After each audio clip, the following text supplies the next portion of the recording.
Maswerteng umaga po mga ka-STL natin sa Bulacan. Narito na po ang mga numerong nanalo sa STL Bulacan ngayong umagang ito, August 26, 2026, 11 a.m.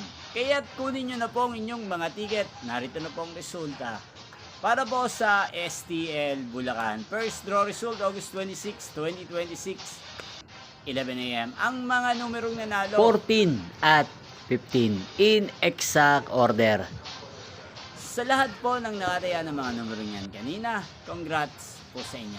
Yan, ano nga ba ang magandang numero ngayong araw na to sa STL Bulacan? Para po sa akin, ang kursunado ko pong mga numero ngayong araw na to, ang numero 26 at numero 18, unang kombinasyon. At ang pangalawang kombinasyon na bet ko sa Bulacan ay numero 20 at numero 8. Sana ang mga yan ay manalo po sa second draw o kaya naman sa third draw. Hindi po nga panood ang resulta ng STL Bulacan sa channel na to, Roderick Hernandez TV. Muli nyo pong mapapanood ang resulta nito para sa second draw mamayang 4 PM dito po sa channel na to. Thank you for watching.